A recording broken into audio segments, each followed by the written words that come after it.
स्वतःहून जिंकणाऱ्यांना माझा प्रणाम. नमस्कार मित्रांनो, श्री स्वामी समर्थ. मित्रांनो, आपल्या मनाला वशमध्ये कसं करायचं? मित्रांनो, हा व्हिडिओ अत्यंत ज्ञानवर्धक आहे आणि महत्त्वपूर्ण आहे, म्हणून शेवटपर्यंत नक्की बघा. मित्रांनो, आजची घटना एका भिक्षूची आहे. भिक्षू तो असतो जो सर्व गोष्टींचा त्याग करतो आणि एका गोष्टीला आपलं ध्येय बनवतो. एखाद्या व्यक्तीच्या भिक्षू होण्यामागचं एक मोठं कारण असतं. तसं कोणी भिक्षू होत नाही. त्या व्यक्तीच्या भिक्षू होण्यामागचं एक मोठं कारण होतं. भिक्षू होण्यापूर्वी त्या व्यक्तीच्या मनाने त्याला अनेक चुकीच्या गोष्टी करायला भाग पाडलं होतं. त्याने अनेक पापं केली होती. ती व्यक्ती आपल्या मनाप्रमाणे चालायला लागते. त्या व्यक्तीच्या मनाने त्याला गुलाम बनवलं होतं आणि तो त्याच्या मनाचा गुलाम झाला होता. आयुष्यातील सर्व सुख संपत्ती मिळाल्यावरही त्या माणसाच्या मनात खूप दुःख होतं आणि ही मानसिक भीतीच त्याला भिक्षू बनवते. भिक्षू झाल्यावर सांसारिक दुःखांपासून मुक्त होतो. जंगलात राहायला जातो. विविध प्रकारचं ध्यान आणि सराव करतो. तो भिक्षा मागून अन्न खातो आणि नंतर एकांतात शांततेमध्ये ध्यान करतो. पण तरीही त्या व्यक्तीचं मन शांत होत नाही. तो अस्वस्थ आणि अशांत राहतो. येथे एक गोष्ट समजून घेणं आवश्यक आहे. जसं आपण सर्व जाणतो, ध्यान ही कोणत्याही आध्यात्मिक प्रवासाची किंवा आत्मसुधारणेची प्रारंभिक पायरी आहे. जेव्हा तुमचं मन शांत असतं तेव्हा ते खरं तर सुरू होतं. जेव्हा आपलं मन आपलं ऐकतं, पण त्या भिक्षूचं मन शांत नाही, त्याचं ऐकत नाही. त्या भिक्षूच्या मनात एक गोष्ट पक्की झाली होती की मनावर ताबा ठेवणं अशक्य आहे. पण मग एके दिवशी त्या भिक्षूला एक व्यक्ती भेटते जो ना भिक्षू आहे ना विद्वान आहे. तो एक साधा चरवाहा होता जो शेळ्या चारायचा. त्याचे नाव गोपाल होते, जो जंगलात शेळ्या चारण्यात मग्न होता. गोपाल त्याला विचारतो, मी तुला काही मदत करू शकतो का? तू खूप काळजीत दिसत आहे. गेल्या अनेक दिवसापासून मी पाहतोय की तू खूप अस्वस्थ आहे. तुला हवे असल्यास मी तुला मदत करू शकतो. गोपालचे बोलणे ऐकून भिक्षू हसला आणि म्हणाला, ठीक आहे, तू मला कशी मदत करशील? तू सांसारिक आहेस. तू मोहमाया आणि जगाशी जोडलेला आहेस. मी सर्व काही सोडून ह्या जंगलात आलो आहे, तरीही माझे मन माझ्या ताब्यात नाही. गोपाल म्हणतो, हो, मी तुला शिकवू शकतो. मला माझ्या मनावर नियंत्रण कसे ठेवायचे हे माहीत आहे. तो चरवाहा म्हणतो, मनावर नियंत्रण ठेवण्यासाठी सर्व काही सोडण्याची गरज नाही. जंगलात येऊन राहण्याची गरज नाही. मनावर ताबा ठेवण्यासाठी फक्त एक गोष्ट सोडून देणे आवश्यक आहे. तो भिक्षू चरवाहाला विचारतो, ती एक गोष्ट काय आहे? चरवाहा म्हणतो की ती गोष्ट आहे चुकीची माहिती. आतापर्यंत आपल्यामध्ये रुजलेली सर्व माहितीपासूनच आपली बुद्धी आणि आपलं मन निर्माण झालं आहे. भिक्षू त्या चरवाहाला विचारतो, पण ते कसं? चरवाहा सांगतो, जर तुम्ही आयुष्यात कधी सफरचंदाचं फळ खाल्लं नाही, तुम्हाला सफरचंदाच्या चवीबद्दल काहीच माहिती नाही, मग तुमच्या मनाला कधी सफरचंद खावासे वाटेल का? नाही ना. म्हणूनच आपले मन माहितीने बनलेलं आहे. गोपालच्या बोलण्याने संन्यासी प्रभावित झाला आणि म्हणतो, तू मला याबद्दल थोडे विस्तारमध्ये सांगू शकतो का? गोपाल भिक्षूला सांगतो की जर तुला तुझ्या मनावर नियंत्रण ठेवायचे असेल तर काळजीपूर्वक ऐक. जेव्हा तू तुझ्या मनाचे मूळ पाहू शकतो तेव्हा तू तुझ्या मनावर नियंत्रण ठेवू शकतो.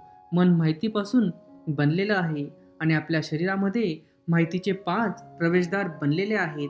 पहिला प्रवेशद्वार डोळा. आपण आपल्या डोळ्याने जे काही पाहतो, चांगलं किंवा वाईट, ते सर्व आपल्या मनाच्या स्मरणामध्ये जमा होत जातं. दुसरं म्हणजे कान. जे काही आपण आपल्या कानांनी ऐकतो ते आपल्या मनात बीजाप्रमाणे पेरलं जातं. तिसरं म्हणजे जीभ.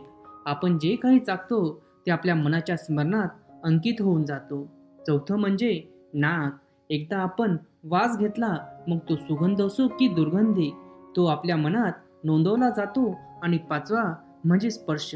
आपण ज्या वस्तूला एकदा स्पर्श केला ती गोष्ट आपल्या मनात लक्षात राहते, ती कुठेतरी अंकित होत जाते. या 5 आणि शारीरिक दारांमधून जी काही माहिती आपल्यामध्ये प्रवेश करते ती माहिती बीजाच्या रूपात जमा होत जाते आणि हळूहळू त्याचं झाड तयार होतं. आपले मन बीज पेरलेल्या मातीसारखं आहे आणि आपली बुद्धी बीज पेरणाऱ्या शेतकऱ्यासारखी आहे. जर आपली बुद्धी चुकीच्या माहितीचे बीज योग्य माहितीच्या मध्ये पेरेल आणि भविष्यात जेव्हा त्या बीजाचं झाड होईल त्यावेळी भविष्यात त्या झाडाला वाईट फळच येतील. आपलं मन एका वाढत्या शेतासारखं आहे. ज्यामध्ये आपण जे काही पेरतो ते आपल्या आतच उगवतात. ज्याप्रमाणे एक शेतकरी काळजीपूर्वक योग्य बियाणं निवडतो आणि पेरतो, जेणेकरून त्याचे पीक भरपूर आणि फलदायी व्हावे, त्याचप्रमाणे आपणही आपले मन खरे आणि सकारात्मक विचारांनी सजवले पाहिजे. एक माळी जसं आपल्या बागेची काळजी घेतो, त्याचप्रमाणे आपण आपले मन खऱ्या विचारांनी, अनुभवांनी आणि ज्ञानाने त्याचे पोषण केले पाहिजे. या मार्गाने आपण समृद्ध भावना, समज आणि वाढीच्या झाडांना आपल्यामध्ये सुंदरपणे फुलू देतो. तुमचे मन तुमच्या नियंत्रणात नाही, कारण तुम्ही तुमच्या मनात अनेक चुकीचे बीज पेरले आहेत आणि आता त्या बीजचं मोठं झाड झालं आहे. संन्यासी त्या चरभाला विचारतो, आता मी काय करू? कारण आजपर्यंत मी अनेक चुकीचे बीज पेरली आहेत आणि ती मी उपटू शकत नाही. गोपाळ भिक्षूला सांगतो, आतापर्यंत तू अज्ञानातून आणि नकळत चुकीच्या बीज पेरत होतास, पण आतापासून खऱ्या मनाने योग्य बीज पेरायला सुरुवात कर. आत हजारो चुकीच्या बीज असतील तरी काय, आता लाखो योग्य बीज तयार कर. तुला आता फक्त लक्ष द्यावं लागेल या 5 दरवाजांमधून तुझ्यापर्यंत कोणती माहिती जात आहे आणि जी माहिती येत आहे ती बरोबर आहे की नाही. भिक्षू विचारतो, हे किती दिवस करावं लागेल? गोपाळ म्हणतो, संपूर्ण आयुष्य. ज्याप्रमाणे तू तुझ्या पोटाला दररोज अन्न देतो, त्याचप्रमाणे दररोज तुझ्या मनाला चांगली माहिती आणि योग्य विचार द्या.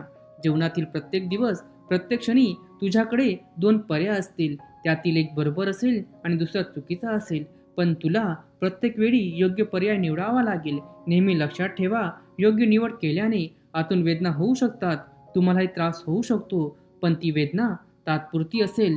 तुमच्या आत कितीही वेदना होत असली तरी प्रत्येक वेळी तुम्हाला योग्य निवड करावी लागेल.